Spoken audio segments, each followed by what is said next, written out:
Welcome to Prahlad Goyal Physics classes. In this class, we start the new topic, that is motion under gravity. So, what is motion under gravity?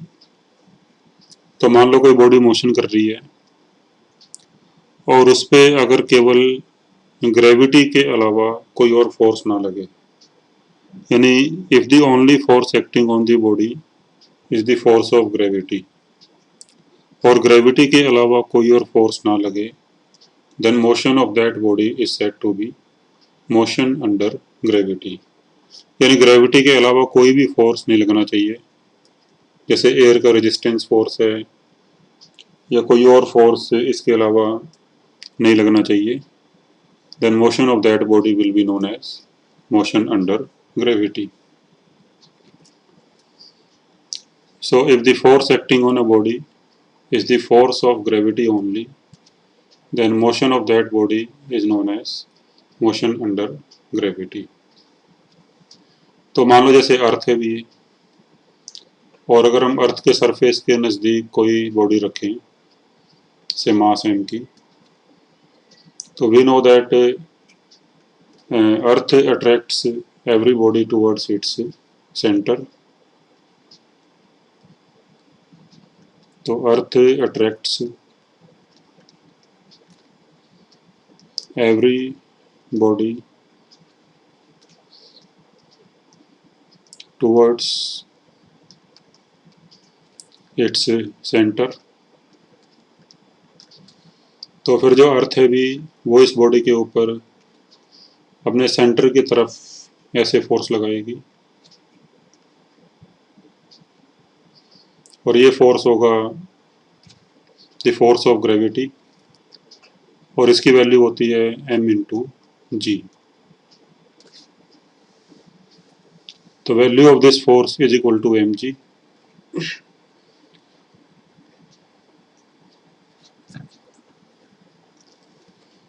अगर suppose हम इस body को यहाँ पे release कर दें, then the body will come down, तो body नीचे आएगी भी। तो फिर इसमें एक्सेलरेशन कितनी आएगी, तो body will come down,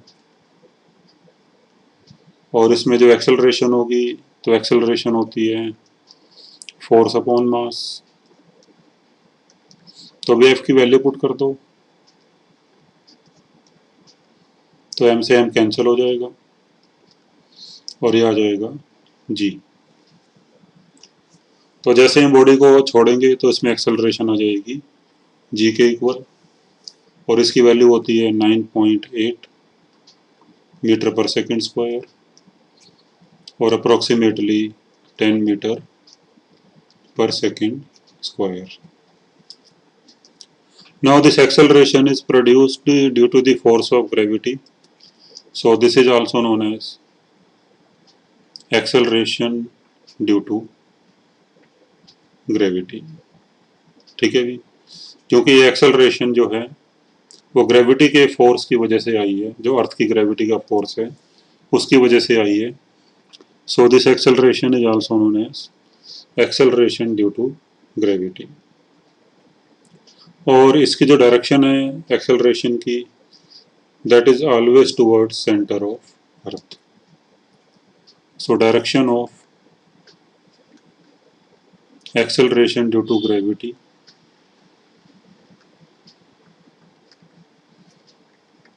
is always towards center of earth. So direction of acceleration due to gravity is always towards center of earth. और g की वैल्यू होती है 9.8। ये जो वैल्यू g की होती है भी, ये होती है near the surface of earth. तो this value of g is near the surface of earth. लेकिन अगर सपोज हम अर्थ से काफ़ी दूर, काफ़ी ऊपर चले जाएं, मान लो यहाँ पे आ जाएं, किसी हाइट पे आ जाएं, काफ़ी ज़्यादा हाइट पे आ जाएं अगर, तो फिर यहाँ पर जी की वैल्यू कम हो जाती है। तो as we go above the surface of earth, the the value of g decreases, but in this chapter we will remain near the surface of earth. तो जो भी हम क्वेश्चंस वगैरह करेंगे तो उनमें फिर जो जी की वैल्यू है वो 9.8 या 10 ही लेंगे, because we will be near the surface of earth. जो भी हम क्वेश्चंस करेंगे उनमें हमारी जो बॉडी होगी वो मोशन जो कर रही होगी तो near the surface of earth motion कर रही होगी। तो फिर उसके लिए जी की वैल्यू हम 9.8 या 10 लेके चलेंगे, ठीक है। इसके अलावा मोशन अंडर ग्रेविटी, यानी जब केवल ग्रेविटी का फोर्स लग रहा हो, तो such type of motion is also known as free fall. तो free fall is also type of motion in which only force of gravity acts, ठीक है जी।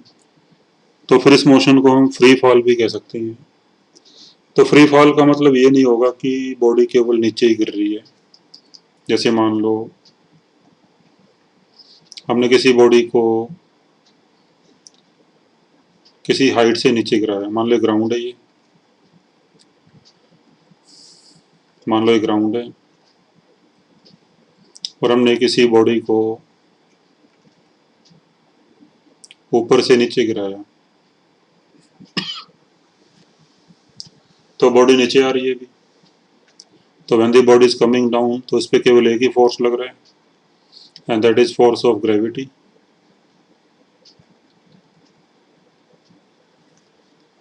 Then motion of this body will be known as free fall, because इस पे केवल gravity का force लग रहा है, तो फिर इसकी मोशन को हम कह सकते हैं फ्री फॉल। लेकिन अगर मान लो बॉडी ऊपर जा रही होती, यानी हमने बॉडी को ऊपर की तरफ फेंका होता, and now the body is going up, so if the body is going up, but again the only force acting on the body is the force of gravity, तो फिर इस मोशन को भी हम फ्री फॉल कह सकते हैं। तो फ्री फॉल का मतलब ये नहीं है कि बॉडी केवल नीचे, जब नीचे आएगी तो उसी को बोलेंगे फ्री फॉल। तो फ्री फॉल का मतलब होता है कि when only force of gravity acts on the body, then its motion is also known as free fall. तो फ्री फॉल में बॉडी नीचे भी आ सकती है, बॉडी ऊपर भी जा सकती है, या फिर ये भी हो सकता है कि बॉडी किसी एंगल पे मूव कर रही हो, as a projectile like this, किसी एंगल थीटा पे हमने फेंक दिया, तो इसमें भी मान लो बॉडी ऐसे जा रही है, but here also the only force acting on the body is the force of gravity. तो फिर इस मोशन को भी हम फ्री फॉल कह सकते हैं, ठीक है। तो फ्री फॉल में फिर बॉडी जिस तरह मर्जी मूव करे वो उससे फर्क नहीं पड़ता, बस उस पर केवल ग्रेविटी का फोर्स ही लगना चाहिए, ग्रेविटी के अलावा कोई और फोर्स नहीं लगना चाहिए। अगर ग्रेविटी के अलावा कोई और फोर्स लगेगा तब उस मोशन को हम फ्री फॉल नहीं कहेंगे, बेशक उस केस में बॉडी चाहे नीचे भी क्यों ना आ रही हो, तो उसको भी फिर हम फ्री फॉल नहीं बोलेंगे, ठीक है जी। So that is the meaning of free fall और motion under gravity. And when the body is moving under gravity, free fall, तो बॉडी में एक्सेलरेशन होती है equal to acceleration due to gravity, that is 9.8 metre per second square और approximately equal to 10 metre per second square. But this value is for near the surface of earth, और अगर हम थोड़ी height पे जाएंगे तो फिर वहाँ पे जी की वैल्यू डिक्रीज होना शुरू हो जाती है, ठीक है। But in this chapter we will remain near the surface of earth, so for this chapter g की वैल्यू कितनी होगी, 9.8 और 10। इसके बाद अभी motion under gravity in vertical line.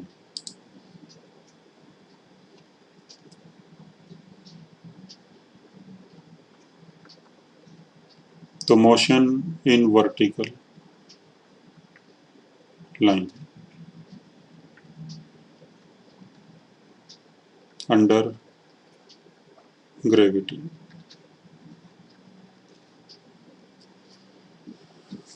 जैसे ये दोनों केस हो गए, बॉडी नीचे आ रही है या बॉडी ऊपर जा रही है।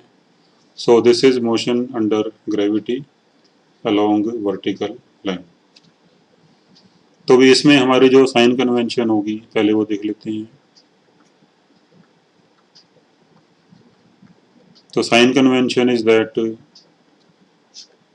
any vector quantity upwards will be taken as positive and downwards will be taken as negative।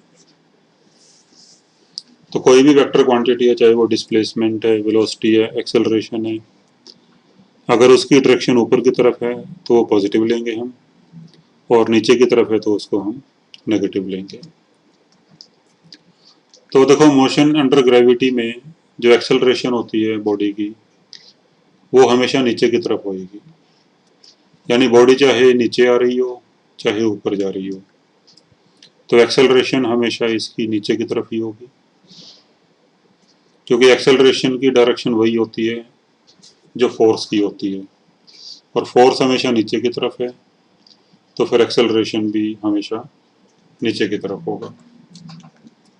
और एक्सेलरेशन अगर नीचे की तरफ है, then according to this sign convention acceleration will be negative.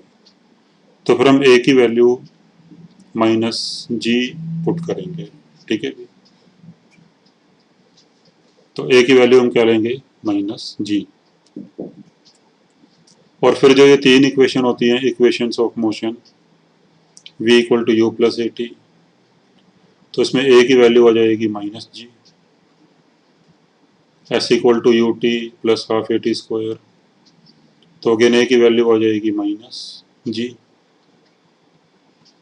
And v square minus u square equal to 2as, तो ए की value आ जाएगी माइनस जी। तो फिर ये वाले इक्वेशन हम यूज करेंगे इसमें भी। So we can use this equations for motion under gravity in vertical line, ठीक है।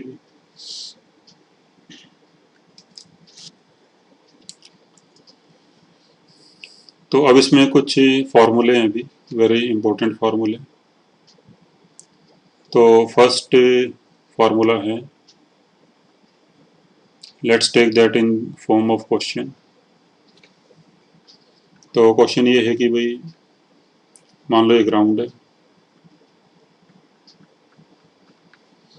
और हमने एक बॉडी को ऊपर की तरफ फेंका विद इनिशियल वेलोसिटी u,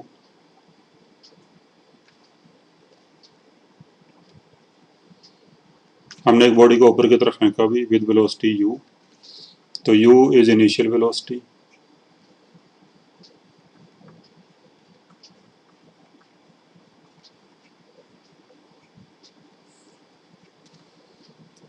तो मान लो ये पॉइंट है ए,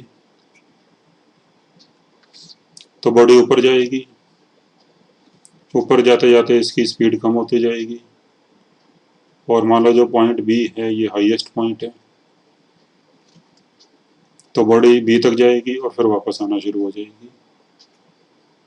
तो बी हाईएस्ट पॉइंट है, तो यहाँ पे वेलोसिटी जीरो हो जाएगी, और उसके बाद फिर बी से वापस आना शुरू करेगी। तो डाउनवर्ड मोशन के लिए सेपरेट डायग्राम बना लेती हैं। तो उसके बाद ये नीचे आना शुरू करेगी, और फिर मान लो टाइम टी के बाद वो वापस नीचे आ जाती है। तो total time the body takes is suppose t, तो टी को बोलते हैं भी time of flight.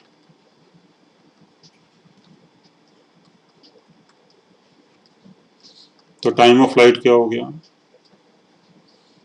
the time for which the body remains in air. The time for which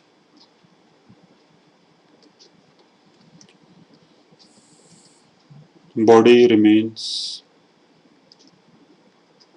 in air. So that is time of flight. तो अभी अगर time of flight की value निकालनी है तो फिर हम कैसे निकाल सकते हैं? तो how to find the time of flight?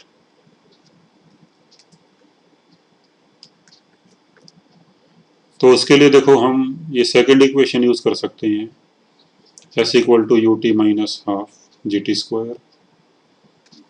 जब बॉडी वापस से पॉइंट ए पर आ जाएगी, नीचे आ जाएगी, तो डिस्प्लेसमेंट जीरो हो जाएगा।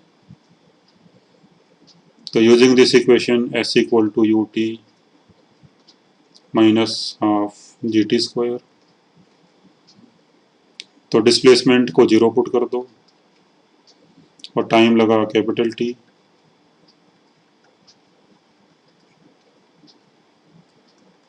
तो यहाँ से आ जाएगा half g t square equal to u t, t से टी कैंसिल हो गया, तो यहाँ से टी की वैल्यू आ जाएगी two u upon g. So this is formula for the time of flight. ठीक है। So this is the total time which the body will take to complete its motion.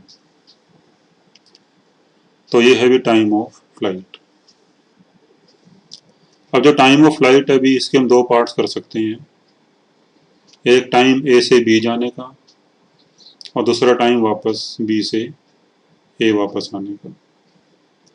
तो फिर जो ऊपर जाने का टाइम है, ए से बी जाने का टाइम है, इसको बोलते हैं टाइम ऑफ एसेंट, और नीचे आने का टाइम जो है इसको बोलते हैं time of descent.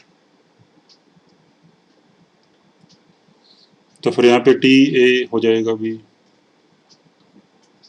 Time of accent, यानी ऊपर जाने का टाइम ए से लेकर बी तक का, और टी डी इस टाइम ऑफ डेसेंट, और ये है टाइम वापस आने का, यानी बी से ए तक वापस आने का time. So that is time of descent. अब इनकी वैल्यूज क्या होगी भी, इनका टोटल सम तो टी के बराबर हो जाएगा। तो t a plus t d is equal to total time of flight.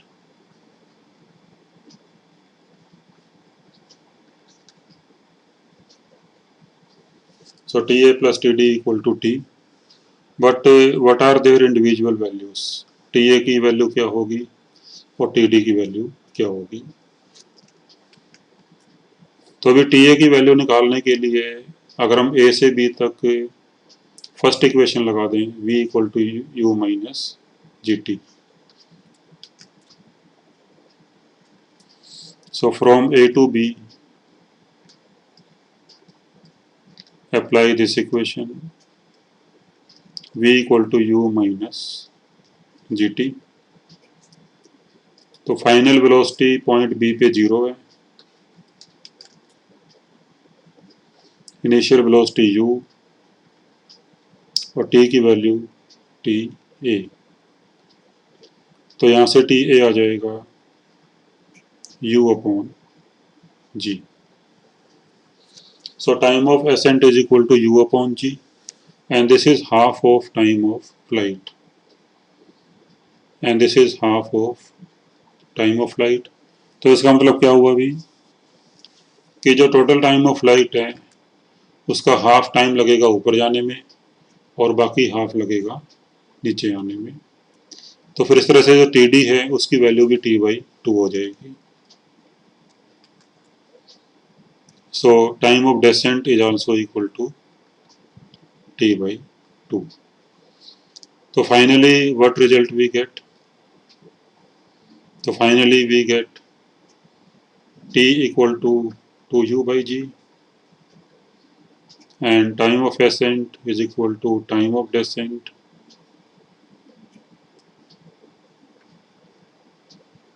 is equal to t by 2 equal to u upon g. So these are the final results. तो time नीचे आने में और ऊपर जाने में सेम लगता है अभी. So time of descent is equal to time of ascent. इसके बाद भी एक तो फार्मूला ये वाला हो गया इसमें. दूसरा फार्मूला है भी, मान लो ए से बी तक की जो हाइट है वो एच है. Height from A to B is h. तो फिर एच को बोलते हैं मैक्सिमम हाइट. तो मैक्सिमम हाइट कितनी होगी भी?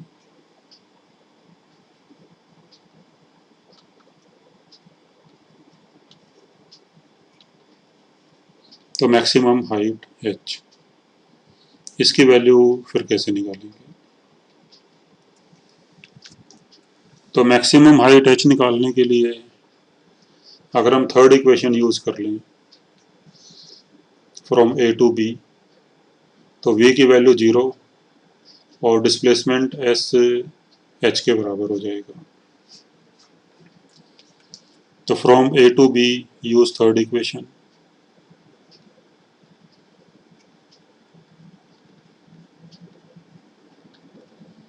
v square minus u square equal to minus 2gs.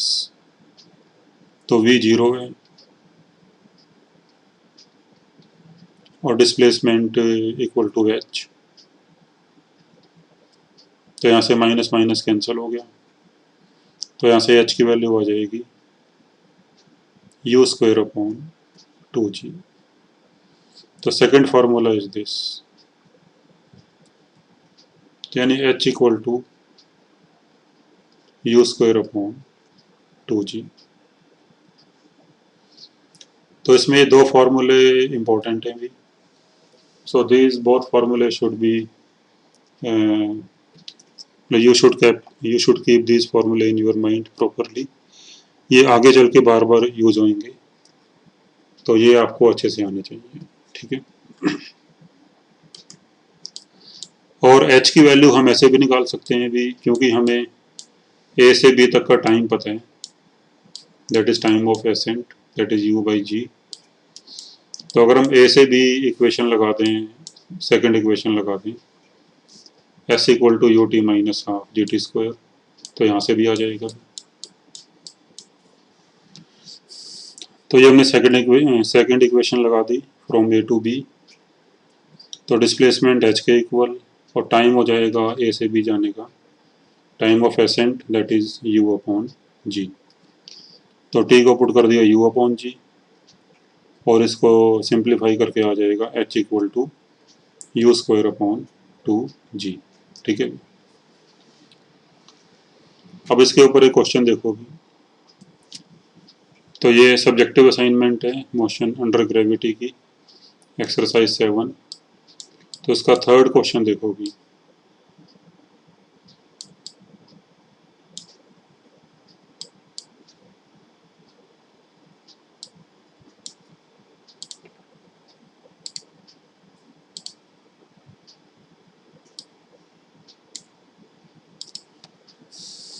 Question number 3. A ball thrown up is caught by the thrower after 4 seconds. यानी हमने एक बॉल ऊपर की तरफ फेंकी और वापस वो आ गई 4 सेकंड में. तो फिर ये 4 सेकंड हो जाएगा time of flight. How high does it go and with what velocity was it thrown. तो फिर हमने इसमें h की वैल्यू बतानी है और u की वैल्यू बतानी है. तो अभी टाइम ऑफ फ्लाइट का फार्मूला होता है 2u अपॉन जी. तो 2u upon ji equal to 4. तो g को 10 पुट कर दोगे तो u आ जाएगा 4g अपॉन 2. तो फिर आ जाएगा भी 20 metre per second. So this is initial velocity 20 metre per second. और फिर h का फार्मूला लगा दो. h का फार्मूला क्या होता है? u square upon 2g. तो u की वैल्यू पुट कर दो.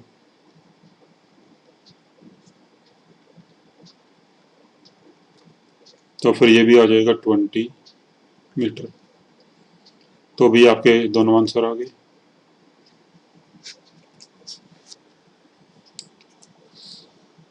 इसके बाद भी नेक्स्ट फॉर्मूला है. सपोज हमने किसी बॉडी को किसी हाइट h से गिराया.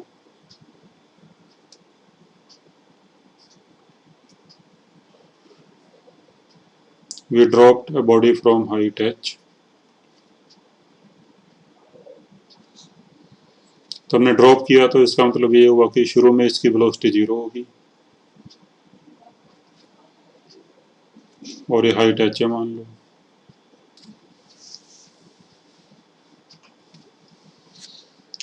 तो हमने एक बॉडी को हाइट h से ड्रॉप किया तो फिर इसकी इनिशियल वेलोसिटी 0 हो जाएगी. और मान लो ये ग्राउंड तक पहुंचने में इसको टाइम लगता है t. Then t is here time of flight. तो अभी t की वैल्यू कितनी होगी? तो यहाँ पे टाइम ऑफ फ्लाइट हो जाएगा a से लेकर b तक का जो टाइम लगेगा. तो that is time of flight. तो फिर इसको निकालने के लिए अगर हम सेकंड इक्वेशन यूज करें a से लेकर b तक, सेकंड इक्वेशन यूज करो. सेकंड इक्वेशन थी s equal to u t minus half g t square. तो फिर इसमें जो डिस्प्लेसमेंट है a से लेकर b तक, अब ये डिस्प्लेसमेंट नीचे की तरफ है भी तो फिर ये नेगेटिव आ जाएगा according to our sign convention. तो डिस्प्लेसमेंट की वैल्यू पुट करोगे अब यहाँ पे माइनस h, क्योंकि ये डिस्प्लेसमेंट अब नीचे की तरफ हो रहे हैं तो फिर ये डिस्प्लेसमेंट नेगेटिव हो जाएगा. u की वैल्यू 0, टाइम की वैल्यू t. तो माइनस माइनस कैंसिल हो गया. तो यहाँ से टाइम ऑफ फ्लाइट आ जाएगा under root 2h upon g. So this is important formula. और ये फार्मूला तभी एप्लीकेबल होगा when the body starts from rest. मतलब कोई हाइट h ट्रेवल करने में जो टाइम लगेगा उसका फार्मूला क्या होगा भी अंडर रूट 2h अपॉन जी. लेकिन ये फार्मूला कब लगेगा? When the body starts from rest, यानी व्हेन इनिशियल वेलोसिटी इज 0. तो ये फार्मूला तभी लगेगा. और अगर इनिशियल वेलोसिटी 0 नहीं है तो फिर यहाँ पर u की वैल्यू 0 नहीं होगी, कुछ और वैल्यू होगी. तो फिर आपको इसको सॉल्व करना पड़ेगा. क्वाड्रेटिक इक्वेशन आएगी तो फिर वहाँ से जो टाइम आएगा वो आपका आंसर होगा. ठीक है. तो फर्स्ट फार्मूला इसमें यह हो गया t equal to under root 2h upon g. फिर सेकेंड है भी कि जब बॉडी नीचे पहुंचेगी तो उसकी वेलोसिटी क्या होगी भी. What is velocity on reaching the ground. What is velocity on reaching ground. तो वेलोसिटी निकालने के लिए हम फर्स्ट इक्वेशन यूज कर सकते हैं v equal to u minus g t. और t हमें पता लग गया. तो u 0 है और t यहाँ पे टाइम ऑफ फ्लाइट है t. तो v की वैल्यू आ जाएगी माइनस जी टी और t की वैल्यू पुट कर दो अंडर रूट 2h अपॉन जी.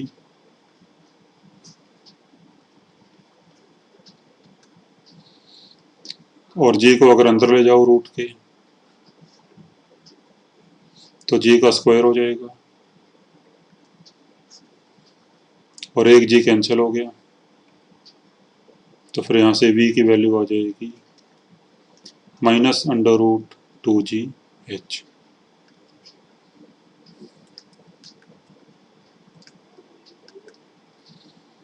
तो भी सेकंड फॉर्मूला इसमें ये हो गया, यानी velocity on reaching the ground will be equal to √2gh। यहाँ जो माइनस साइन है, अभी minus sign indicates that this velocity will be in downwards direction.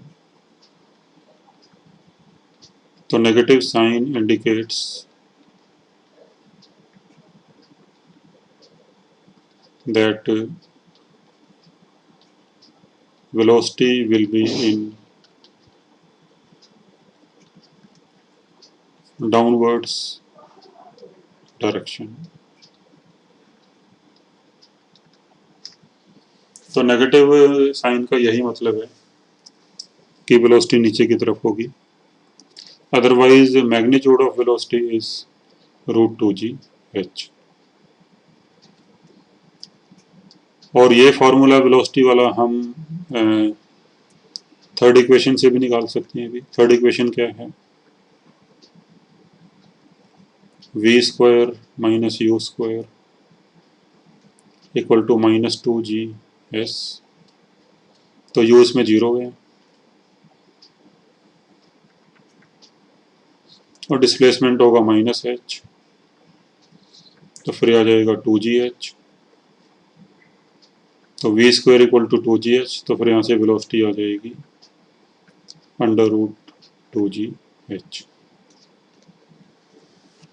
तो भी यहाँ से भी निकाल सकते हैं।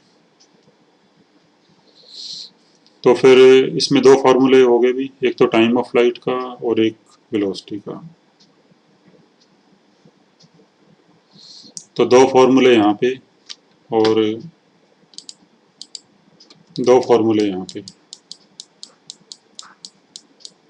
t equal to 2u/g, h equal to u²/2g, और यहाँ पे t equal to √2h/g, v equal to √2gh। So these four formulas are very important.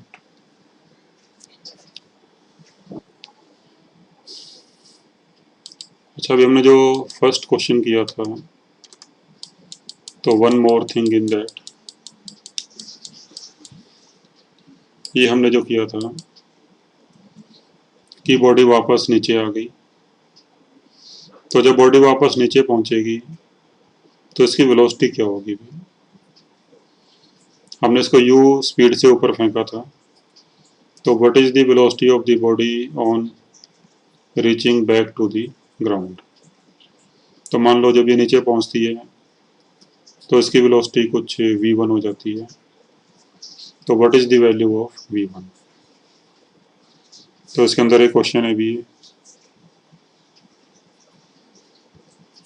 What is the value of velocity on reaching back to the ground.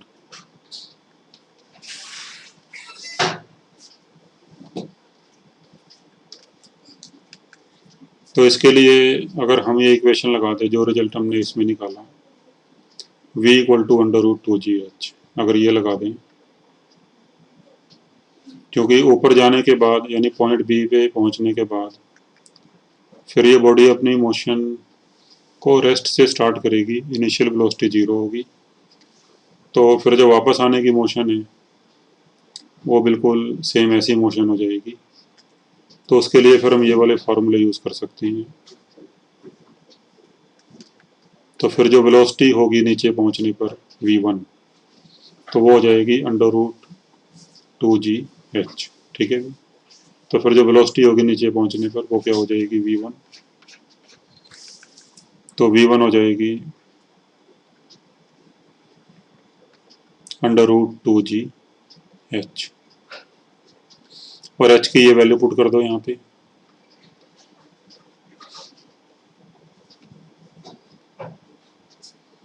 तो 2g से 2g cancel हो गया, तो ये under root you square, तो ये u के बराबर आ जाएगा। So velocity on reaching the ground is same as the velocity with which the body was projected up। तो जिस वेलोसिटी से हमने बॉडी को ऊपर फेंका था अभी, तो उसी वेलोसिटी से बॉडी वापस नीचे आएगी। तो ये इसमें कंसेप्ट है, ठीक है। यानी नीचे पहुंचने पर बॉडी की वेलोसिटी वही होगी जिस वेलोसिटी से हमने बॉडी को ऊपर फेंका था, ठीक है।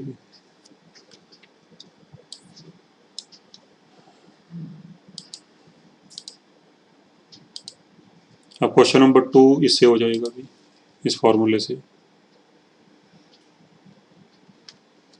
A body is dropped from a height 80 meter. Find the time taken by the body to reach the ground। तो फिर टाइम ऑफ फ्लाइट का फार्मूला था अंडर रूट 2h अपॉन जी, तो ये लगा दो इसमें भी।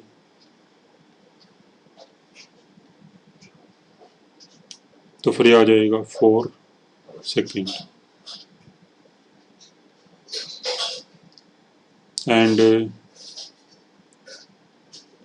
Velocity on reaching the ground, तो इसका फार्मूला था अंडर रूट 2gh।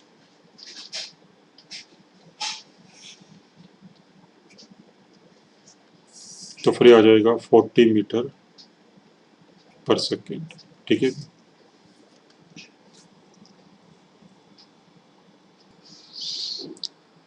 आज नाउ क्वेश्चन नंबर 4। तो अभी क्वेश्चन नंबर 4 कैसे करेंगे।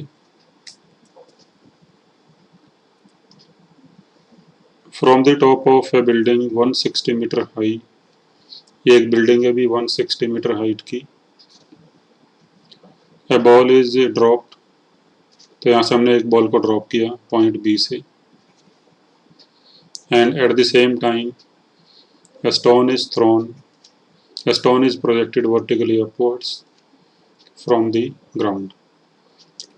और उसी टाइम हमने नीचे से एक स्टोन फेंका ऊपर की तरफ with velocity 40 metre per second.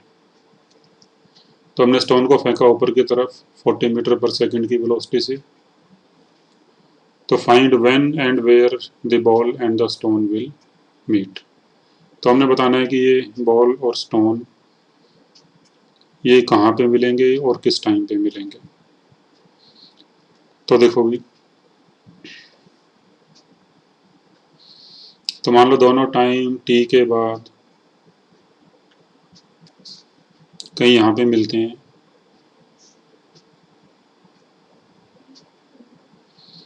तो बॉल यहाँ पे आ जाती है और स्टोन यहाँ पे आ जाता है। तो मान लो बॉल आती है नीचे डिस्टेंस x और स्टोन फिर ऊपर जाएगा हाउ मच, तो ये डिस्टेंस बचेगी 160 माइनस x। और मान लो टाइम t पे दोनों यहाँ पे पहुँचते हैं। तो now apply second equation for both. तो सेकंड इक्वेशन यानी s equal to u t plus half a t square, तो दोनों के लिए अप्लाई करो। तो अगर बॉल के लिए अप्लाई करें तो बॉल का डिस्प्लेसमेंट होगा x, लेकिन ये डिस्प्लेसमेंट नीचे की तरफ है तो फिर नेगेटिव आ जाएगा। u जीरो है इसका स्टार्टिंग में, minus half g t square. तो अब यहाँ से x आ जाएगा, माइनस माइनस कैंसिल, तो x equal to half g t square. और फिर सेम इक्वेशन अप्लाई करो स्टोन के लिए। तो स्टोन के लिए स्टोन का डिस्प्लेसमेंट होगा 160 minus x, initial velocity 40 time T, तो ये इक्वेशन आएगी। सो this is equation number 1, equation number 2। इन दोनों को सॉल्व करके टाइम आ जाएगा। अगर आप दोनों को ऐड कर दोगे, अगर दोनों इक्वेशंस को ऐड कर दो तो ये x कैंसिल हो जाएगा और हाफ जी टी स्क्वायर भी कैंसिल हो जाएगा। तो 160 इज इक्वल टू 40। तो यहाँ से t आ जाएगा 40 सेकेंड, सॉरी 40t, तो t आएगा 4 second. So they will meet after time 4 second. और कहाँ पे मिलेंगे वो निकालने के लिए जो फर्स्ट इक्वेशन है इसमें t की वैल्यू पुट कर दो, x equal to half g t square. तो g की वैल्यू 10 हमें दी हुई है g की वैल्यू, तो यह आएगा भी 80 मीटर। तो 80 मीटर, x की वैल्यू 80 मीटर आई, तो फिर ये वाली, तो फिर ये वैल्यू भी 80 मीटर होगी। तो इसका मतलब है कि वो बिल्डिंग के बीच में मिलेंगे, so in the middle of building. ठीक है भी। इसके बाद अभी क्वेश्चन नंबर 5। तो question number 5, from the top of a building h metre high a ball is dropped. हमने एक बॉल को ड्रॉप किया तो फिर इसकी इनिशियल वेलोसिटी 0 होगी। At the same time another ball is throne from ground, और उसी टाइम हमने एक बॉल को ऊपर की तरफ फेंका ग्राउंड से किसी वेलोसिटी u से, with a velocity equal to the velocity which will be acquired by the first ball on reaching the ground। यानी हमने सेकंड बॉल को ऐसी वेलोसिटी से फेंका कि जो वेलोसिटी फर्स्ट बॉल की होगी ऑन रीचिंग द ग्राउंड। यानी जब फर्स्ट बॉल ग्राउंड पे पहुंचेगी तो इसकी जो वेलोसिटी यहाँ पे होगी, तो इसकी वेलोसिटी यहाँ पे होगी √2gh। ये फार्मूला हमने पीछे किया था अभी।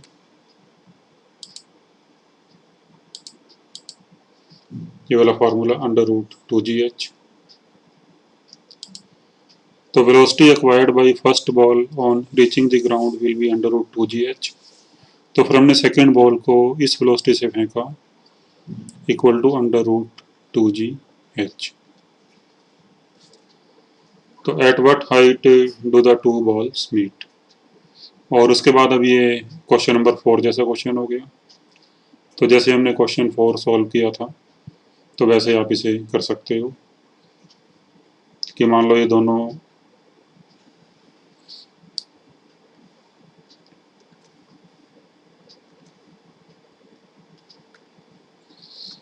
ठीक है, मान लो दोनों ये किसी यहाँ पे मिलते हैं,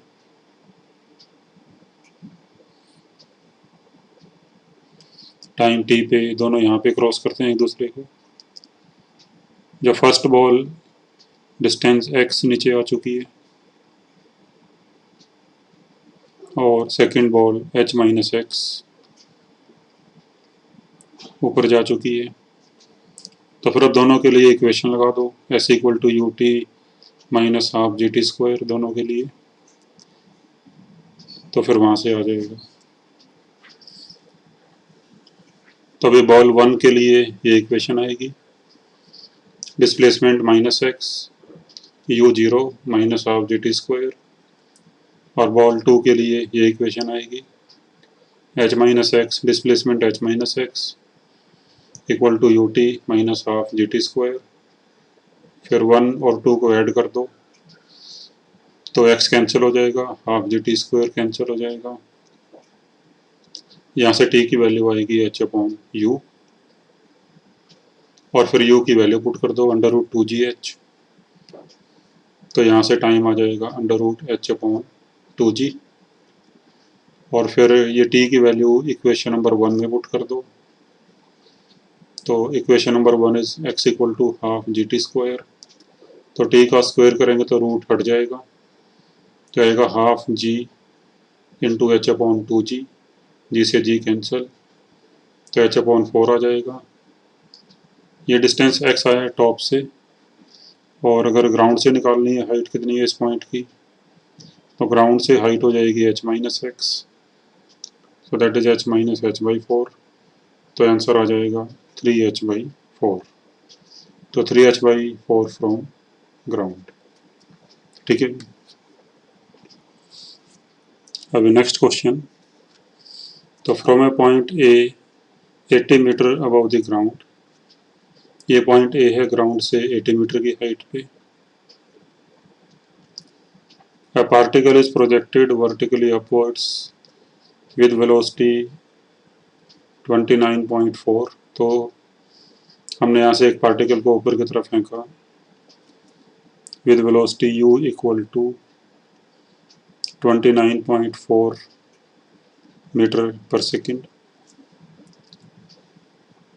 तो देखो ये पार्टिकल पहले ऊपर जाएगा, तो इसकी मोशन कुछ ऐसे हो जाएगी। ये पहले थोड़ा ऊपर जाएगा,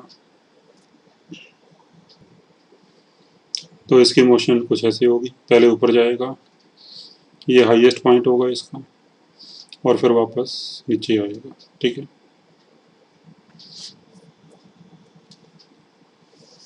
5 seconds later another particle is dropped from a point B। तो इसके 5 सेकेंड बाद एक ये पॉइंट B है यहाँ पे भी, जो A से 34.3 मीटर नीचे है। यानी ये डिस्टेंस कितना है, ये है 34.3 मीटर। ये पॉइंट है B। तो पॉइंट B से हमने यहाँ से एक पार्टिकल को ड्रॉप किया, तो फिर इसकी इनिशियल वेलोसिटी 0 हो जाएगी। t इक्वल टू 5 सेकेंड पे हमने ड्रॉप किया। A को सपोज t इक्वल टू 0 पे प्रोजेक्ट किया ऊपर की तरफ। तो determine when and where one overtakes the other, और इसमें g की वैल्यू है 9.8। तो हमने बताना है कि भी ये दोनों एक दूसरे को कब ओवरटेक करेंगे। तो मान लो ये फर्स्ट पार्टिकल है और ये सेकंड पार्टिकल है। तो चलो मान लेते हैं कि किसी टाइम t पे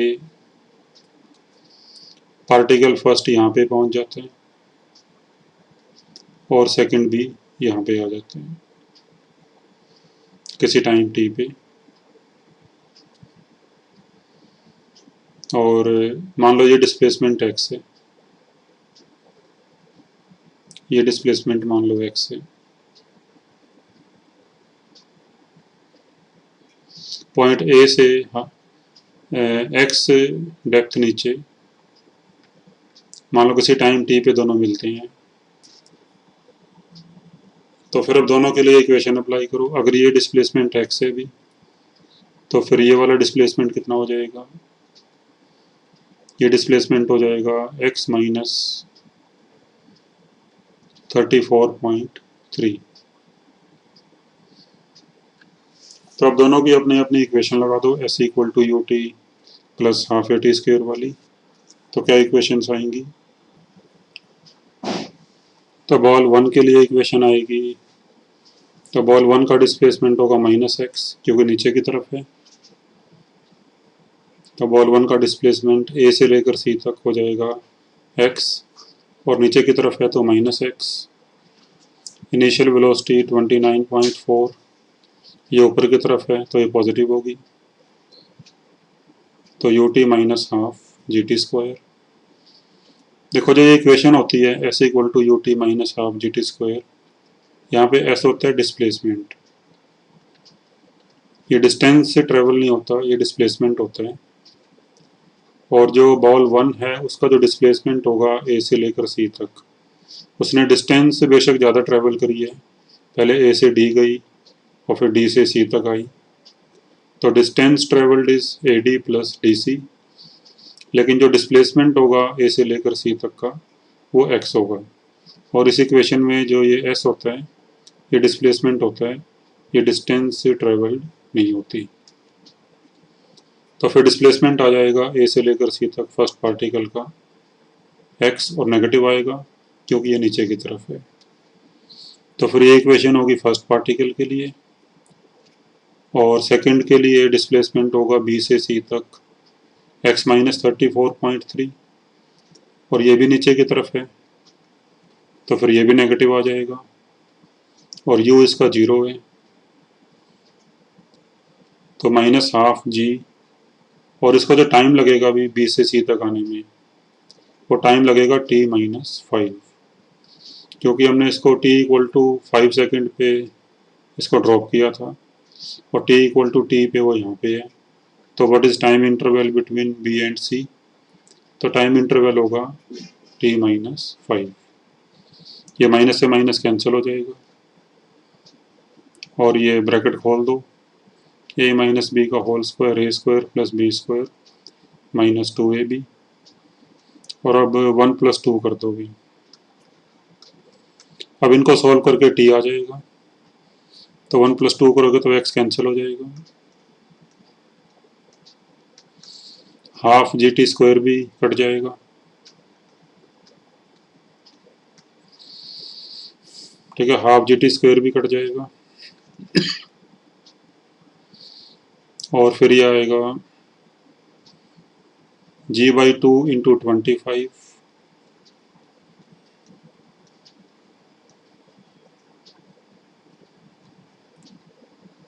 माइनस 5g/t, और अब g की वैल्यू पुट कर दो 9.8, तो g की वैल्यू पुट कर दी 9.8, और ये 2 से कैंसिल हो गए 4.9, और अब ये 4.9 से कैंसिल हो जाएगा दोनों तरफ, 4.9 इंटू 2 9.8, और ये 4.9 से कट के 6 आएगा और ये 7 आएगा, तो आएगा -7 equal to 6t plus 25 minus 10t, और यहाँ से t की वैल्यू आ जाएगी 8 second. So they will meet after 8 second at t equal to 8 second. और फिर कहाँ पे मिलेंगे तो उसका पता लगाने के लिए तो देखो इसमें आंसर है 3 second after B is released, यानी स्टार्टिंग से अगर काउंट करें तो 8 सेकेंड में मिलेंगे, और बी को गिराने के बाद जो टाइम लगा वो t माइनस 5 यानी 8 माइनस 5, तो फिर आंसर आ जाएगा 3 सेकेंड। और कहाँ पे मिलेंगे ये निकालने के लिए तो फर्स्ट इक्वेशन में t की वैल्यू पुट कर दो अगर, तो फर्स्ट इक्वेशन है -x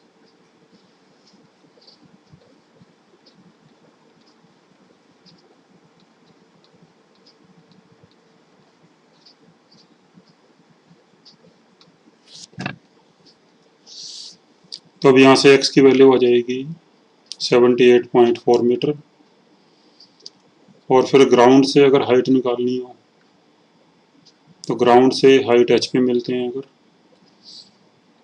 तो फिर h की वैल्यू आ जाएगी 80 माइनस x, तो h equal to 80 minus x यानी 80 माइनस 78.4, तो ये आ जाएगा अभी 1.6 मीटर, तो ये आपका सेकंड आंसर हो गया। So they will meet at t equal to 8 second at a height of 1.6 meter above ground। इसके बाद अभी नेक्स्ट क्वेश्चन नंबर 7।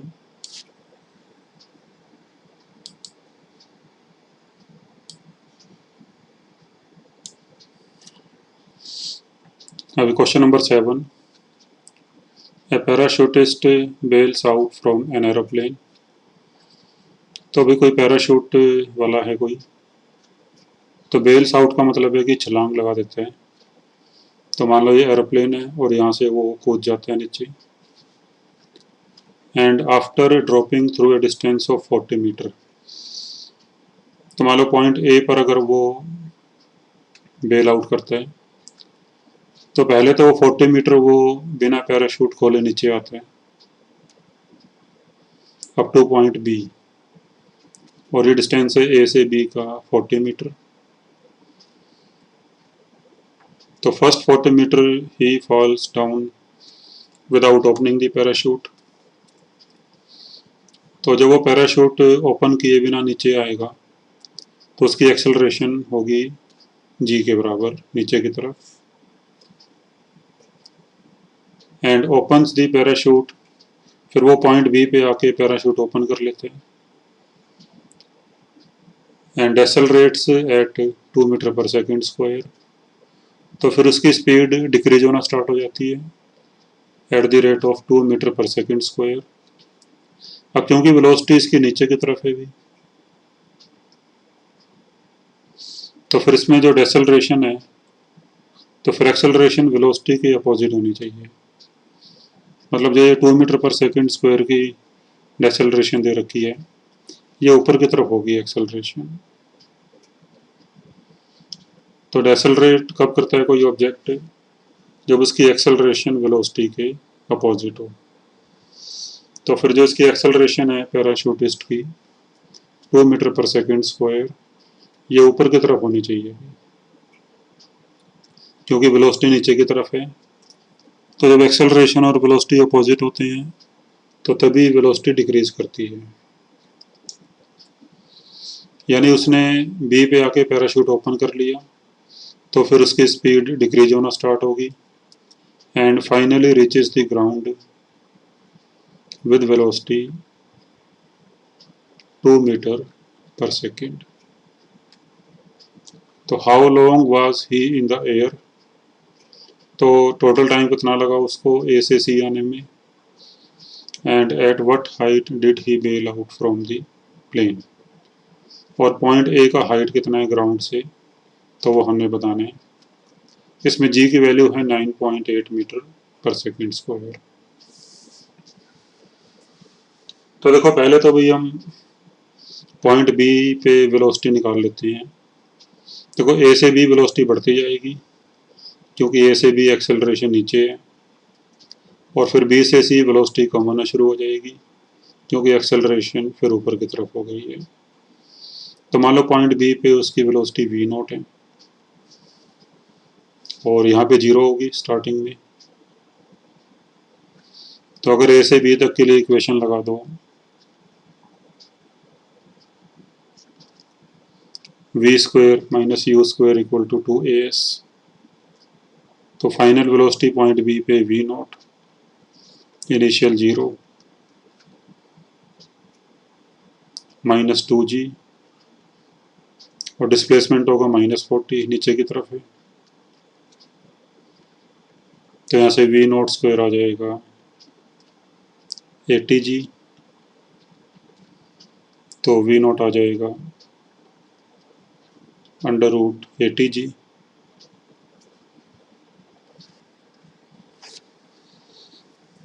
तो जी की वैल्यू पुट कर दी 9.8, तो फिर आ जाएगा 28 second, sorry 28 metre per second.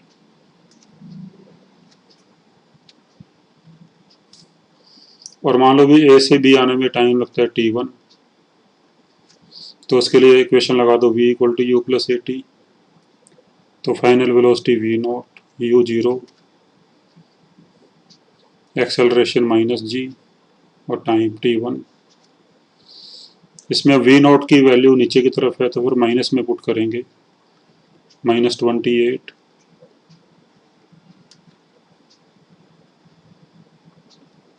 और तो t1 यहाँ से आ जाएगा 28/9.8।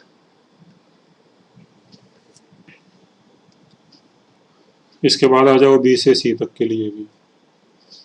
तो मान लो बी से सी की हाइट है h2,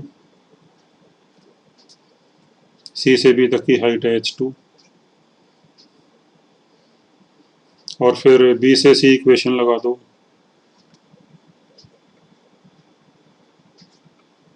we square minus u square equal to 2as।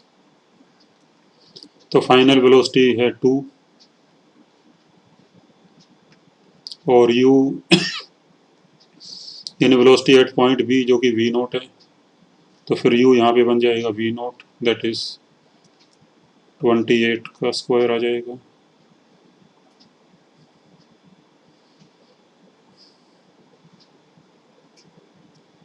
Acceleration ऊपर की तरफ है तो फिर पॉजिटिव होएगी, और डिस्प्लेसमेंट h2 नीचे की तरफ है तो माइनस हो जाएगा। तो यहाँ से सॉल्व करके h2 निकाल सकते हो। तो यहाँ से h2 की वैल्यू आएगी 195 मीटर, और फिर जो टोटल हाइट हो जाएगी ग्राउंड से पॉइंट ए की, which we have to find out, तो फिर h की वैल्यू हो जाएगी 40 प्लस h2,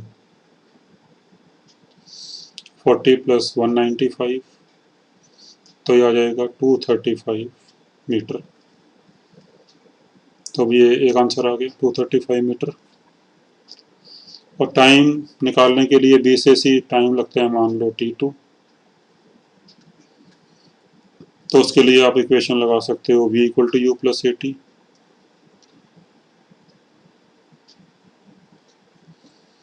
तो वेलोसिटी है पॉइंट सी पे नीचे की तरफ है तो -2, u की वैल्यू यानी v नॉट वो भी नीचे की तरफ है तो -28, एक्सेलरेशन 2 ऊपर की तरफ है तो पॉजिटिव आएगी, तो टाइम t2, तो यहाँ से t2 आ जाएगा भी 13 सेकेंड, और जो ये t1 आएगा 28/9.8,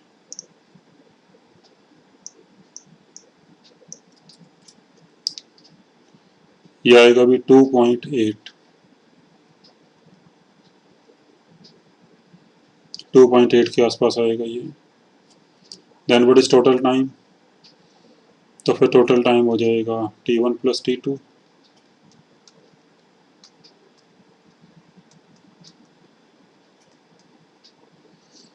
तो ये आ जाएगा 15.8, तो ये आंसर आ जाएगा। ठीक है,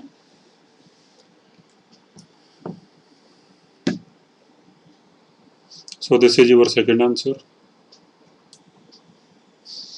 अब इसका फर्स्ट क्वेश्चन और देखो भी, फर्स्ट क्वेश्चन का first part, when a body is thrown vertically upwards eight highest point, तो अभी हाईएस्ट पॉइंट जो होता है वहाँ पे वेलोसिटी जीरो हो जाती है, लेकिन एक्सेलरेशन जीरो नहीं होता।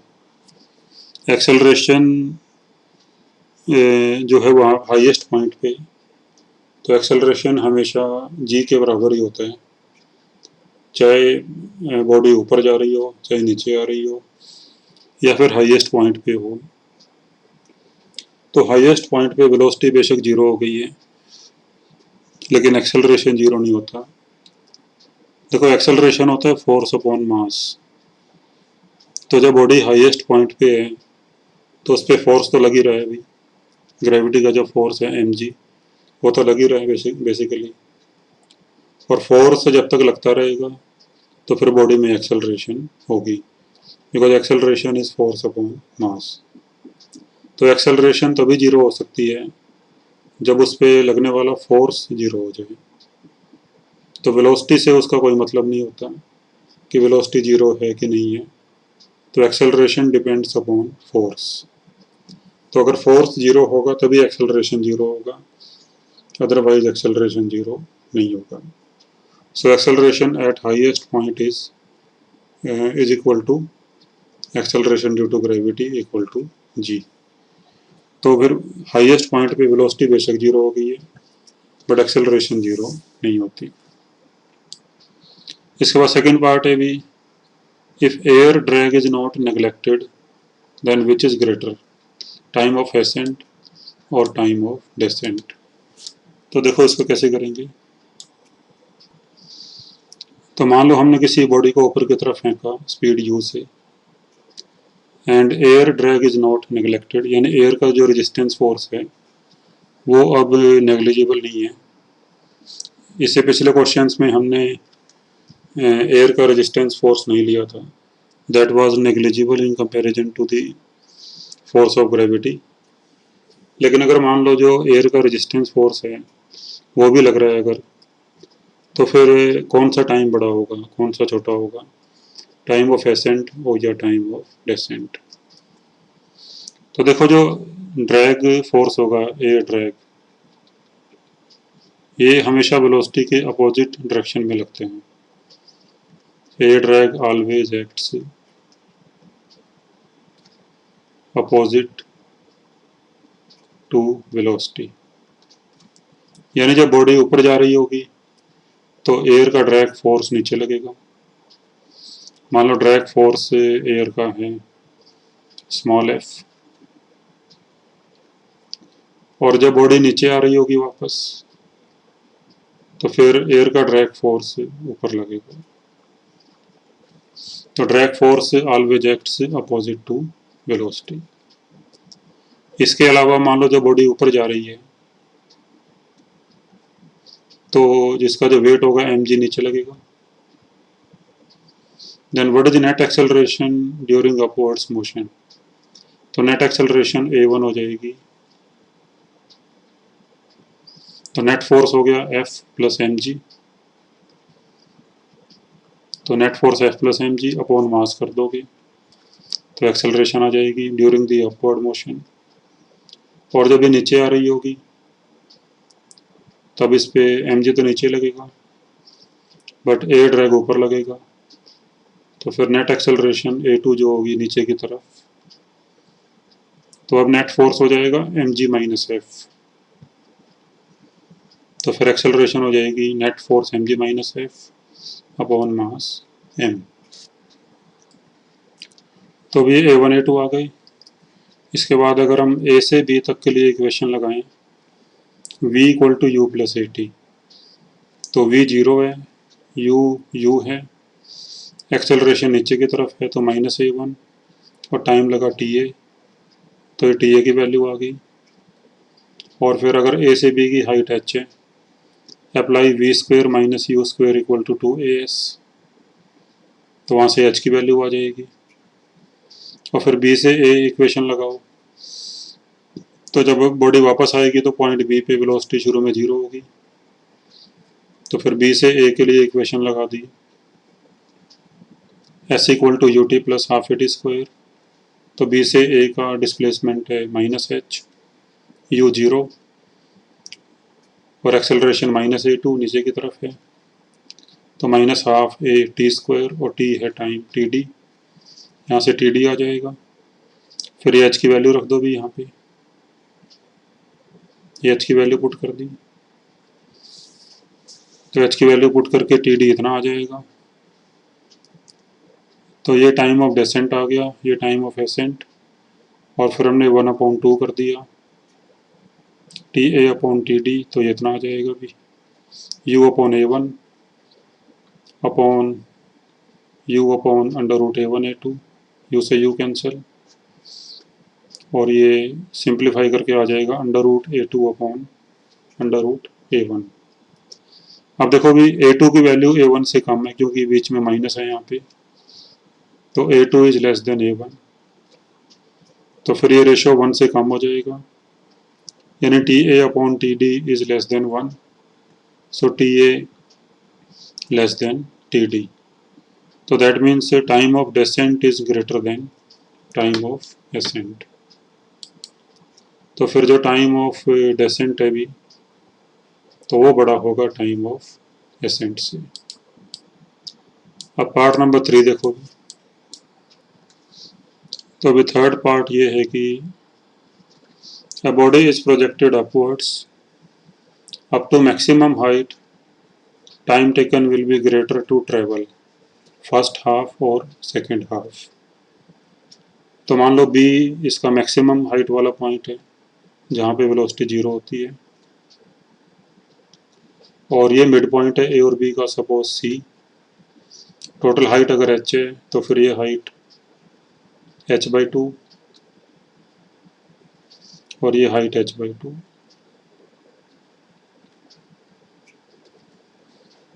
तो टाइम टेकन किस में ज़्यादा होगा भी, ए से सी में टाइम ज़्यादा लगेगा या सी से बी में टाइम ज़्यादा लगेगा। तो कौन से हाफ को ट्रेवल करने में टाइम ज़्यादा लगेगा। तो मान लो ए से सी टाइम लगता है t1 और सी से बी टाइम लगता है t2। तो एक बार आप खुद सोचो भी कैसे होगा ये। देखो that is obvious, t2 greater than t1 होगा, यानी सेकेंड हाफ को ट्रेवल करने में टाइम ज़्यादा लगेगा। तो ऑब्वियस है क्योंकि शुरू में वेलोसिटी ज़्यादा रहेगी इसकी, और जैसे जैसे ऊपर जाता जाएगा तो वेलोसिटी कम होती जाएगी। तो फिर एवरेज वेलोसिटी AC वाले पार्ट में ज़्यादा होगी और CB वाले पार्ट में कम होगी। तो average velocity during part AC is greater than average velocity in part CB। तो फिर अगर AC पार्ट में एवरेज वेलोसिटी ज़्यादा है तो फिर यहाँ पे टाइम कम लगेगा, क्योंकि डिस्टेंस तो दोनों सेम ही है, डिस्प्लेसमेंट तो दोनों सेम ही है AC और CB, और एवरेज वेलोसिटी फर्स्ट पार्ट में ज़्यादा है तो फिर इसमें टाइम कम लगेगा, और सेकंड पार्ट में एवरेज वेलोसिटी कम है तो फिर इसमें टाइम ज़्यादा लगेगा। ठीक है। So this we complete our subjective assignment. अब इसके बाद अभी ये ऑब्जेक्टिव असाइनमेंट। तो after watching this video you can start trying the questions from objective assignment। बाकी इसका जो अगला पार्ट आएगा वीडियो का, तो in that I will solve some of the questions from objective assignment. तो आप इनको जस्ट एक बार ट्राई कर लो। Okay, thank you.